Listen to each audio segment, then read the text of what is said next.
Hi guys, today we're going to talk about something called a five-finger retell, okay? With a five-finger retell, it's just like what we were doing before when we read our Dr. Seuss books on Dr. Seuss Week, and we talked about the Cat in the Hat and Green Eggs and Ham. We talked about things like the characters and the setting and what happened in the beginning and the middle and the end. So all a five-finger retell is you're using your five fingers to help you remember what you want to retell. So, for example, my thumb is going to tell me characters, okay? Then I want to talk about the setting.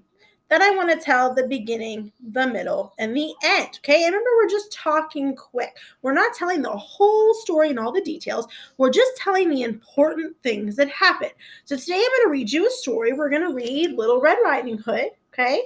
And after I read the story, I'm going to talk to you about the characters, the setting, what happened in the beginning, the middle, and the end. Okay, so let's get our book started here.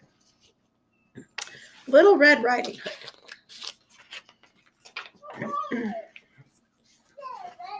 See it? Okay. Once upon a time, there was a sweet little girl whose grandmother had made her a red cape with a hood. Everywhere she went, she was called Little Red Riding Hood. One day, Little Red Riding Hood's mother said to her, "Your grandmother is not feeling well. Please bring her this bread and this dish of butter. Go straight to her house and do not dawdle along the way."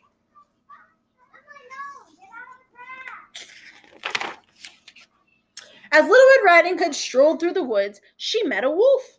He wanted to eat her right then, but he dared not because some woodcutters were working nearby. "Where are you going?" asked the wicked wolf. "To see my grandmother," she replied, not knowing it was dangerous to speak to a wolf. "She lives beyond this forest in the next village. Her house is the first one you come to." "Well now," said the cunning wolf, "why don't I visit your grandmother too? I'll take this path and you take that, and we will see who gets there first."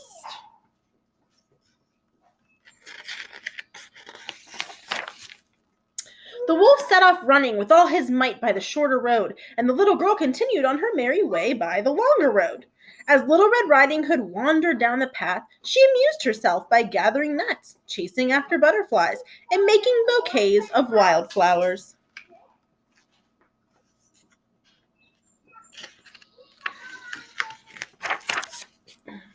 The wolf quickly arrived at the grandmother's house. He knocked on the old woman's door. "Who is there?" asked the grandmother.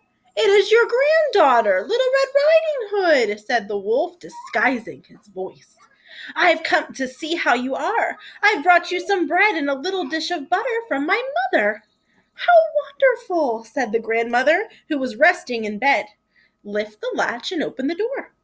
The wolf did just as the old woman had instructed. He lifted the latch, and the door flew open.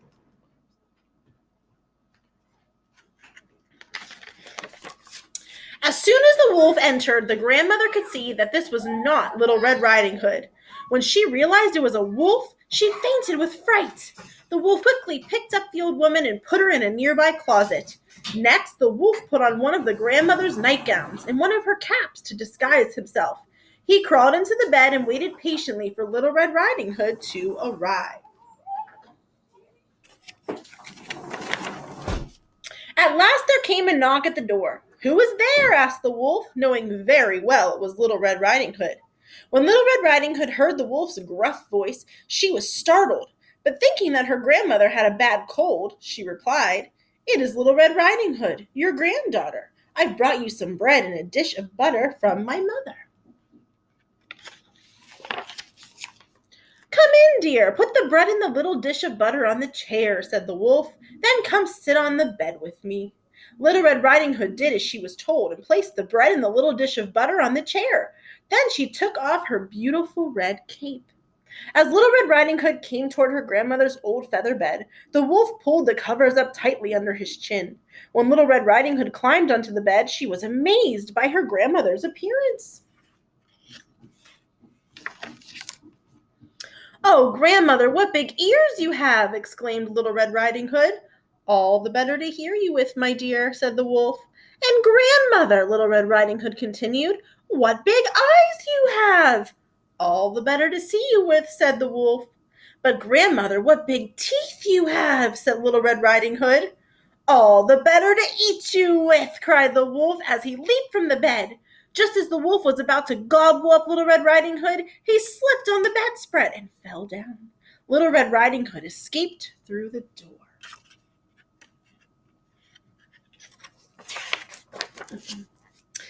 Inside the closet, the grandmother awoke with a start. She grabbed a broom and a skillet and chased the wolf right out the door. He was never seen again. After the wolf was gone, Little Red Riding Hood ran back to her grandmother. When she was sure her grandmother was fine, she ran all the way home. She didn't stop once. For you see, Little Red Riding Hood had learned this very important lesson. Little ones, this seems to say, never stop upon your way. As you're witty, so be wise. Wolves may lurk in every guise. Now as then, 'tis simple truth. Sweetest tongue has sharpest tooth. All right, guys, so that was our story, Little Red Riding Hood. So now I want you to think about the story with me. So we're going to try this 5-finger retell, okay? Let me use this hand here. That way it's working better here. So 5-finger retell. The first thing I'm going to talk about is characters. Who are the characters in Little Red Riding Hood? Think for a minute. Okay, our characters in Little Red Riding Hood were Little Red Riding Hood, the wolf, and the grandmother. Very good. Those were our characters in our story.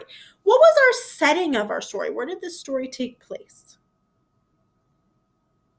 Good. It took place in the woods and in the grandmother's house. So we're in the woods, and the grandmother's house was in the woods that we're talking about. Okay, so she was traveling along in these woods for most of the story. Now, we want to talk about what happened in the beginning, the middle, and the end of our story. Okay, so in the beginning of our story, Little Red Riding Hood was with her mother, and they were preparing some food to bring to her grandmother because her grandmother was sick. Okay, so she was getting ready to take this off, and she was getting ready to bring some goodies to her grandmother. Okay, in the middle of our story, what happened? Good, she meets the wolf in the woods, right? She tells him she's on her way to grandma's house, and the wolf says, oh, okay, well, I'm going to go this way, and you go that way, and you go to your grandmother's house. So she's still on her way to grandmother's house in the middle of the story, and she's picking flowers on her way, and she's chasing butterflies, and she's just taking her time.